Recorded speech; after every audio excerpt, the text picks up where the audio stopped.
हम यहाँ global fintech fest Mumbai में हैं और आज उसका पहला दिन चल रहा है इवेंट का। मेरे साथ अभी यहाँ पे मिस उपासना ठाकुर जो कि को फाउंडर और सीओओ है मोबीक्विक की। मिस उपासना, आपका बहुत बहुत धन्यवाद कि आप बीक्यू प्राइम से इस वक्त बात कर रही हैं। धन्यवाद मुझे बुलाने के लिए। मिस उपासना, मोबीक्विक काफी नए प्रोडक्ट्स निकाल रहा है, मर्चेंट लेंडिंग स्पेस में जा रहा है, पर बार बार एक वर्ड यानी कि क्रॉस सेलिंग ऑफ प्रोडक्ट्स बार बार आता है। सो क्रॉस सेलिंग एक थोड़ा मुश्किल चीज है करने वाली, तो आपका क्या प्लान है कि मोबीक्विक इस चीज को कैसे टैकल करेगा और इस चीज को कैसे अचीव करेगा? देखिए, पिछले कई सालों में मोबीक्विक 10 साल से ज्यादा इंडिया में पेमेंट्स का काम कर रही है। 5-6 साल से हम लेंडिंग का काम भी कर रहे हैं। तो हमारे पास एक प्लेटफॉर्म है, मोबीक्विक एक प्लेटफॉर्म है जिसमें हमारे पास यूजर भी हैं और जो स्मॉल बिजनेस या मर्चेंट जिसको कहते हैं, जो दुकानदार है, रिटेलर है, वो भी है। तो 4 मिलियन हमारे पास रिटेलर है और 140 मिलियन यानी कि 14 करोड़ हमारे पास एंड कस्टमर है। और ये सारे ही कस्टमर इंडिया के छोटे छोटे जगहों से है, जो यंग इंडिया है, और ये इंडिया को सारी चीजें अपनी फिंगर टिप्स पे अपने स्मार्टफोन पे चाहिए। अब ये कस्टमर्स को अपने अपने बैंक से सारी सुविधाएं, फाइनेंशियल प्रोडक्ट्स नहीं मिल पाती हैं और वही सॉल्व करने की कोशिश मोबीक्विक कर रहा है। तो हम वेदर कस्टमर्स हैं, वो कस्टमर्स को भी हम लोन प्रोडक्ट्स देना चाहते हैं, इन्वेस्टमेंट प्रोडक्ट्स देना चाहते हैं, और वैसे ही हम अपने मर्चेंट्स को, हमारे रिटेलर्स को, जहां हमारे क्यूआर कोड्स डिप्लॉयड है, उन्हें हम अब sound boxes, EDC machines, merchant loan products और सारी सुविधाएं फाइनेंस की पहुंचाना चाहते हैं। मिस उपासना, अगर हम म्यूचुअल फंड्स की बात करें, मोबीक्विक अभी तक सिर्फ पार्टनरशिप्स के सहारे म्यूचुअल फंड्स निकाल रहा है। क्या ऐसे कोई प्लान्स हैं कि आप कोई लाइसेंस के लिए अप्लाई करेंगे कि जल्द से जल्द मोबीक्विक अपने म्यूचुअल फंड्स के बिना पार्टनरशिप के भी निकालेगा? ऐसा कोई प्लान है? नहीं, अभी हम तो डिस्ट्रीब्यूशन मॉडल में ही काम कर रहे हैं। तो हम direct mutual fund plans enable करते हैं अपने प्लेटफॉर्म में।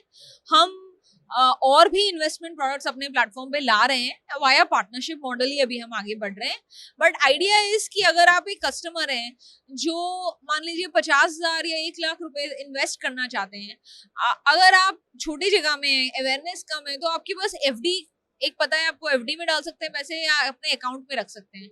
उसमें आपको इतना इंटरेस्ट रेट नहीं मिलता है। हम हायर इंटरेस्ट रेट वाले प्रोडक्ट्स लाना चाहते हैं एंड कस्टमर के लिए, मासेस के लिए, जो कि वो बहुत इजीली अपनी ऐप से इन्वेस्ट करके 10%, 12%, 9% ऐसे कमा सके, इंस्टेड ऑफ कि 5-6% कमा सके। और ये जो कस्टमर्स हैं, इनको इतनी जानकारी नहीं है कि ये हर एक म्यूचुअल फंड जाके सिलेक्ट करेंगे। तो हम इनको, हमारे पास एक RIA लाइसेंस है सेबी का, रिटेल इन्वेस्टमेंट एडवाइजर, उसके तहत हम यूजर का डेटा एनालाइज करके उनको बताते हैं कि कहाँ आप पैसे इन्वेस्ट कर सकते हैं जिससे आपको अच्छी रिटर्न मिल सकती है। तो अभी आपका फोकस पार्टनरशिप वाले मॉडल पर ही है ज्यादातर? या बिल्कुल।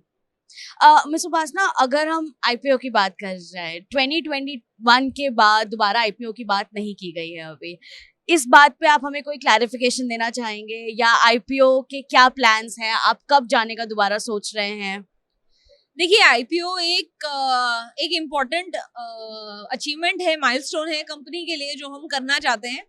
और 21 के एंड में आपको पता ही होगा मार्केट टर्न हो गया, और 22 का पूरा साल और इस साल भी काफी टाइम तक मार्केट्स अच्छे नहीं रहे हैं। अभी हाल ही में मार्केट्स इंप्रूव होने शुरू हुए हैं, बट अभी कोई टेक कंपनी ने आईपीओ नहीं लाया है। इस दौरान हम ऐसे ही नहीं बैठे हुए थे, हम रेवेन्यू ग्रो कर रहे थे, बिजनेस बढ़ा रहे थे और मुनाफा ढूंढ रहे थे।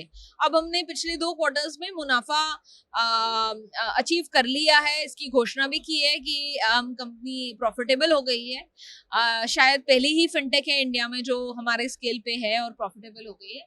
तो अब हम इसी माइंडसेट से आगे बढ़ रहे हैं कि हम कंपनी का बिजनेस और बढ़ाएं और फाइनेंशियल प्रोडक्ट्स अपने रिटेलर्स और यूजर्स तक पहुंचाएं, उनकी एंगेजमेंट बढ़ाएं और मुनाफा बनाएं, और सही मौके पे आईपीओ भी लेके आए। बहुत बहुत शुक्रिया आपका मैम। उसके लिए एक आखिरी सवाल जहाँ जाने से पहले, मोबीक्विक की अगर हम डिवाइसेस या मशीन की बात करें, वो अभी भी एक वास्तविक रूप में देखा जाए थोड़ी सी कम दिखती है मार्केट में। हालांकि जब आपके कंपेटिटर्स की बात करें तो वो थोड़ी ज्यादा है। तो ऐसा क्यों है, और मोबीक्विक के कोई प्लान्स है ऐसे अपने डिवाइसेस या अपनी मशीन्स बढ़ाने का मार्केट में? हाँ, देखिए, मोबीक्विक शुरू से बहुत ही परफॉर्मेंस और रेवेन्यू ड्रिवन कंपनी रही है।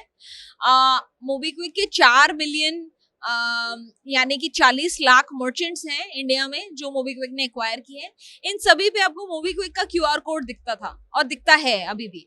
पिछले कई महीनों में ही ऐसा हुआ है कि वॉलेट और यूपीआई क्यूआर कोड इंटरऑपरेबल हो गए हैं, यानी कि अब हमारे क्यूआर कोड्स पे कोई और ऐप से भी पेमेंट हो पाएगी और हम किसी और कंपनी के क्यूआर कोड पे भी मोबीक्विक वॉलेट का यूजर पे कर पाएगा। तो ये एक बहुत ही अच्छी चीज आरबीआई ने की है और इस पे हम और इन्वेस्ट करने वाले हैं। और जो हमारे मर्चेंट नेटवर्क की बढ़ोतरी है, इस पे हमने पिछले कई सालों में जितना फोकस नहीं किया उतना अब हम कर रहे हैं। हमने बहुत स्ट्रॉन्ग लीडर्स भी इस एरिया में लाए हैं और साउंड बॉक्सेस हो, ईडीसी मशीन्स हो, इंटरऑपरेबल क्यूआर कोड डिप्लॉयमेंट्स हो, इन सभी प्रोडक्ट्स के साथ हम अपनी स्मॉल मर्चेंट बेस में एंगेजमेंट और बढ़ोतरी के लिए काम कर रहे हैं। Thank you so much miss Upasana, आपका बहुत बहुत धन्यवाद कि आपने बीक्यू प्राइम को टाइम दिया और आज हमसे बात करी। Thank you.